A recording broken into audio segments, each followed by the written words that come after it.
दोस्तों एपिसोड की शुरुआत के अंदर हम देखते हैं कि नोबिता के अंकल नोबिता को एक बोतल देते हैं। उस बोतल के अंदर एक शिप होती है जो वो कहते हैं कि उन्होंने अपने हाथों से बनाई है। उन्होंने बहुत मुश्किल से इसको बोतल के बाहर से बनाया है। नोबिता ये सुनकर बहुत खुश हो जाता है और फिर वो बोलता है कि ये मैं शिजुका को दिखाने जा रहा हूँ। फिर सीन शिफ्ट होता है पार्क में, जहाँ पर हम देखते हैं कि नोबिता शिजुका को बोतल दिखा रहा होता है। शिजुका वो देखकर बहुत हैरान होती है और कहती है कि ये बोतल के अंदर तुमने शिप कैसे अंदर डाली है। इतने में ही वहाँ पर सुनियो आ जाता है और फ्लेक्स करने लगता है कि मेरे पास तो इससे बड़ी बोतल है और उसके सामने ये वाली शिप तो कुछ नहीं है। उसके बाद सीन शिफ्ट होता है सुनियो के घर पे, जहाँ पर हम देखते हैं कि सुनियो फ्लेक्स कर रहा होता है अपनी बोतल दिखा के और वो देखकर सारे बहुत हैरान हो जाते हैं। फिर हम नोबिता को देखते हैं जो घर आते वक्त सुनियो की नकल उतार रहा होता है। फिर नोबिता डोरेमोन से कहता है कि तुम्हारे पास कुछ ऐसा गैजेट है जिससे हम भी बोतल के अंदर शिप डाल सकें। डोरेमोन कहता है चलो सबसे पहले बोतल्स इकट्ठी करते हैं। नोबिता अपने घर जाता है और मॉम से पूछता है कि हमारे पास खाली बोतल्स हैं कि नहीं। नोबिता की मॉम कहती है कि खाली बोतल स्टोर रूम में पड़ी हैं। नोबिता और डोरेमोन स्टोर रूम में से सफेद बोतल्स निकाल लेते हैं। उसके बाद सीन शिफ्ट होता है और हम देखते हैं कि सुनियो नोबिता के घर आता है और नोबिता की मॉम को बोलता है कि आज नोबिता का बहुत ज्यादा होमवर्क है, मुझे लगा था कि वो भूल जाएगा, इस वजह से मैंने आपको बता दिया है। नोबिता की मॉम नोबिता के पास आती है और बोलती है कि मुझे सुनियो ने बताया कि तुम्हारा बहुत ज्यादा होमवर्क है, तुम कहीं नहीं जाओगे, पहले अपने रूम में जाके होमवर्क कंप्लीट करो। नोबिता और डोरेमोन अपने रूम में वापस आ जाते हैं। नोबिता कहता है कि सुनियो बहुत मतलबी इंसान है। उसके बाद डोरेमोन कुछ सोचता है और बोलता है कि चलो मेरे पास एक आइडिया है। उसके बाद हम देखते हैं कि नोबिता और डोरेमोन बैम्बू कॉप्टर से पार्क में जा रहे होते हैं और उनको जाते हुए सुनियो देख लेता है और वो एक इवल स्माइल भी देता है। फिर हम देखते हैं कि पार्क में जाके डोरेमोन अपने पॉकेट में से वॉलपेपर हाउस निकालता है और वो दोनों वॉलपेपर हाउस में चले जाते हैं और कहते हैं कि यहाँ पर कोई हमें परेशान नहीं करेगा। उसके बाद डोरेमोन अपनी पॉकेट में से शिप रडार और शिप ट्रांसफॉर्मर निकालता है। उसके बाद हम देखते हैं तो डोरेमोन एक पेन को बोतल के अंदर डाल देता है। फिर वो रडार के अंदर लोकेशन डालकर बटन प्रेस कर देता है। बटन प्रेस करने पर ही एक शिप बोतल के अंदर आ जाती है और ये देखकर नोबिता बहुत हैरान हो जाता है। उसके बाद नोबिता बोलता है कि ये बहुत इंटरेस्टिंग है और मैं भी ये करूंगा। उसके बाद नोबिता जब लोकेशन डाल के बटन प्रेस करता है तो बोतल के अंदर चप्पू वाली नाव आ जाती है। नोबिता कहता है कि मुझे पुराने जमाने की शिप्स चाहिए, तो डोरेमोन शिप रडार को 90s में कर देता है। डोरेमोन बोलता है हमें और भी बोतल्स चाहिए। ये बात सुनियो बाहर खड़े होकर सुन रहा होता है। जैसे ही नोबिता और डोरेमोन बाहर जाते हैं बोतल्स लेने के लिए तो सुनियो वो वॉलपेपर हाउस उतार के अपने घर ले जाता है। सुनियो बहुत ज्यादा बोतल्स खरीद लेता है और कहता है कि मैं अब इन सारी शिप्स को बेच के बहुत पैसे कमाऊंगा। अगले सीन में हम देखते हैं तो नोबिता और डोरेमोन बोतल्स लेके वापस आ रहे होते हैं और कहते हैं कि खाली बोतल्स ढूंढना बहुत मुश्किल है। जैसे ही वो पार्क में आके देखते हैं तो वहाँ पर उनका वॉलपेपर हाउस नहीं होता और नोबिता कहता है कि ये सारा सुनियो का ही काम है। फिर हम देखते हैं सुनियो बहुत खुश हो रहा होता है कि वो अपना म्यूजियम बनाएगा शिप्स का, लेकिन एकदम से सारी शिप्स के अंदर से बम निकलने लगते हैं और सारी बोतल्स फूट जाती हैं। ये देखकर सुनियो चिल्लाने लगता है कि जंग शुरू हो गई, जंग शुरू हो गई। फिर हम देखते हैं जैसे ही डोरेमोन और नोबिता सुनियो के कमरे में आते हैं तो वो देखते हैं कि कुछ तो गड़बड़ है और एकदम से वॉलपेपर हाउस में से इतना ज्यादा पानी निकलने लगता है और उसके साथ सुनियो भी बाहर आ जाता है और उसके बाद डोरेमोन नोबिता को बताता है कि वो शिप्स रियल थी जिस वजह से वो बोतल्स टूट गई और इतना सैलाब आ गया। और दोस्तों ये एपिसोड यहाँ पर ही एंड हो जाती है।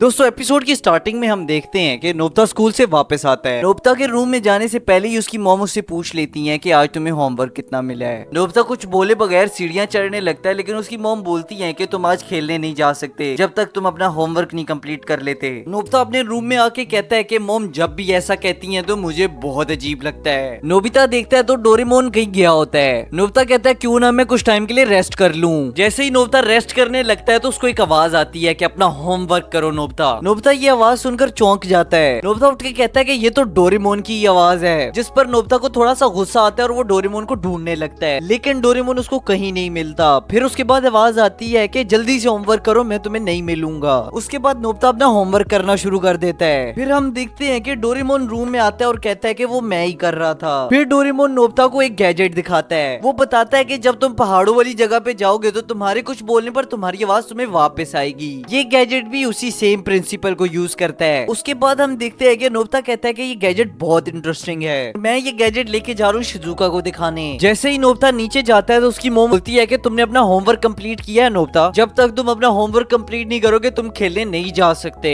नोबिता उदास होकर अपने कमरे में वापस आ जाता है। कुछ देर बाद नोबिता के इविल ब्रेन में एक आइडिया आता है। नोबिता उस गैजेट में बोलता है कि मैं खेलने जा रहा हूँ और 5 मिनट का टाइमर सेट कर देता है और फिर गैजेट जाके डोर पे रख देता है। 5 मिनट बाद आवाज आती है मैं बाहर खेलने जा रहा हूँ। नोबिता की मॉम जब नोबिता को रोकने जाती है तो वहाँ पर कोई नहीं होता। जब वो वापस आ रही होती है तो वो देखती है कि नोबिता सीढ़ियों के ऊपर खड़ा है। नोबिता कहता है कि मैं तो कहीं नहीं गया मॉम, और नोबिता की मॉम वापस रूम में चली जाती है। कुछ देर बाद नोबिता की दोबारा आवाज आती है कि मैं खेलने जा रहा हूँ। इस बार नोबिता की मॉम घर से बाहर जाके देखती है, लेकिन नोबिता वहाँ पर भी नहीं होता। तो वो कहती है कि नोबिता कितनी तेजी भाग गया, लेकिन फिर हम देखते हैं कि नोबिता तो अपने रूम में ही होता है। तो उसकी मॉम वापस थक हार के अपने रूम में आती है और कहती है कि मुझे लगता है मैंने बहुत काम कर लिया है, इस वजह से मेरे साथ ऐसा हो रहा है। 15 मिनट के बाद दोबारा आवाज आती है कि मैं खेलने जा रहा हूँ। ये सुनकर नोबिता की मॉम चौंक जाती है और वो बोलती है कि इस बार मैं दरवाजे पे नहीं जाऊंगी, इस बार मैं नोबिता के रूम में ही चेक करूंगी। तो वो वहाँ पर जाके देखती है तो नोबिता बैठ के पढ़ रहा होता है। ये देखकर नोबिता की मॉम को लगता है कि उनको बहुत तेज बुखार है, वो जाके कंबल में घुस जाती हैं। अब हम देखते हैं कि नोबिता वाकई में ही खेलने जा रहा होता है। नोबिता बाहर जाके वो मजेदार गैजेट शिजुका को दिखा रहा होता है। अगले सीन में हम देखते हैं कि वहाँ पर सुनियो आ जाता है और नोबिता को गैजेट के बारे में बताते हुए सुन लेता है। तो उसको एक आइडिया आता है और वो कहता है कि इस गैजेट को मैं यूज करूंगा, और नोबिता से छीन के वो गैजेट चला जाता है। अगले सीन में हमें सुनियो का घर दिखाया जाता है, जहाँ पर हम देखते हैं कि सुनियो की मॉम उससे पूछने आती है कि क्या बेटा तुम पढ़ रहे हो। तो रूम के अंदर से आवाज आती है कि मुझे परेशान मत करे, मैं पढ़ रहा हूँ, आप क्यों आई हैं? वो बोलती है कि मैं तो ऐसे ही आई थी, और फिर वो चली जाती हैं। अगला सीन हमें पार्क का दिखाया जाता है, जहाँ पर सुनियो अपने दोस्तों को बता रहा होता है कि मैंने अपने घर में ये वाला सिस्टम कर दिया है। नोबिता पूछता है कि तुम्हें कैसे पता है कि तुम्हारी मॉम क्या पूछने वाली है? सुनियो कहता है कि मुझे पता है क्योंकि वो हर रोज एक ही सवाल पूछती है। अगले सीन में हम देखते हैं कि सुनियो का बिल्ला सुनियो के रूम में आता है और वो गैजेट को अपना दुश्मन समझ के उस पे वार करने लगता है, और इतने में ही सुनियो की मॉम स्नैक्स लेकर आ जाती हैं। चिरू चिरू की वजह से उस गैजेट की सेटिंग खराब हो जाती है और उसके अंदर से आवाजें निकलने लगती हैं। वो आवाजें सुन के चिरू चिरू वहाँ से भाग जाता है। फिर वो कहती है कि ठीक है, अब मुझे बताओ कि डिनर में क्या खाओगे? तो अंदर से आवाज आती है कि मैं अपने टेबल पे ही बैठा हुआ हूँ और बहुत मेहनत से काम कर रहा हूँ। फिर ये सुनकर सुनियो की मॉम को थोड़ा शक होता है और वो कमरे में आके देखती है तो वहाँ पर कोई नहीं होता। पार्क में सीन शिफ्ट होता है और वहाँ पर हम देखते हैं कि सुनियो एंजॉय कर रहा होता है। सुनियो रैकेट खेलते हुए बोलता है कि मेरी मॉम का थोड़ा मोटा दिमाग है, उनको बेवकूफ बनाना बहुत आसान है। इतने में ही उसकी मॉम वहाँ पर आ जाती है और उसकी सही कुट लगा देती है। सुनियो की ये हालत देख के डोरेमोन वो गैजेट अपनी पॉकेट में डाल रहा होता है, लेकिन सुनियो को एक बार मार पड़ने से आराम नहीं मिला था। तो वो कहता है कि रुको डोरेमोन, मेरे पास एक और आइडिया है। वो बोलता है इसमें गंदी गालियां देकर इसे रुझान के रूम की विंडो के बाहर रखेंगे। ये प्लान डोरेमोन, शिजुका और नोबिता को भी बहुत अच्छा लगता है और डोरेमोन उस गैजेट पे टाइमर सेट करके जमीन पे रख देता है। और सुनियो सबसे पहले बोलता है कि जान मोटा गेंडा, डोरेमोन बोलता है जान बेसुरा बाजा, और नोबिता बोलता है जान फटा ढोल है। इतने में वहाँ पर जान आ जाता है और इन तीनों की फट जाती है। जान उन तीनों से पूछता है कि तुम तीनों इतने चुप क्यों हो? तो वो बोलते हैं ऐसे ही। फिर जान उस गैजेट को देखता है और कहता है कि ये क्या चीज है? ये देखकर सुनियो कहता है कि डोरेमोन कुछ करो। तो डोरेमोन कहता है कि टेंशन न लो, मैंने पहले रीसेट बटन दबा दिया है। उसके बाद जान अनाउंसमेंट करता है कि मैं अपने आने वाले कॉन्सर्ट के लिए अभी रिहर्सल करूंगा। ये बात सुनकर वो चारों बहुत डर जाते हैं। सिंगिंग करते करते शाम हो जाती है और सुनियो बोलता है कि 3 घंटे का टॉर्चर खत्म हो गया। जान कहता है कि मुझे तो पता ही नहीं चला 3 आवर कैसे गुजर गए। जान अपने कॉन्सर्ट की तारीफ ही कर रहा होता है तो वो देखता है कि सारे वहाँ से चले गए हैं। जान उस गैजेट को उठा लेता है और कहता है कि ये माउंटेन जैसी चीज तो बहुत अच्छी लग रही है, मैं इसको अपने घर लेके जाऊंगा। उसके बाद सीन शिफ्ट होता है और हम देखते हैं कि जान अपने रूम में घोड़े बेचकर सो रहा होता है और वो गैजेट उसके साथ में ही पड़ा हुआ है। कुछ समय बाद उसका टाइमर पूरा हो जाता है और जान का बेसुरा गाना प्ले होने लगता है। जान अपना ही बेसुरा गाना सुनकर डर के उठ जाता है। जान कहता है कि ये बहुत डरावना है और वो गैजेट को चुप कराने लगता है, लेकिन इतने में उसकी मॉम वहाँ पर आ जाती है जो कि बहुत गुस्से में होती हैं और जान को उस गैजेट के साथ घर से बाहर निकाल देती हैं। जान की वजह से पूरा शहर उठ जाता है। और दोस्तों, ये मजे की एपिसोड यहाँ ही एंड हो जाती है।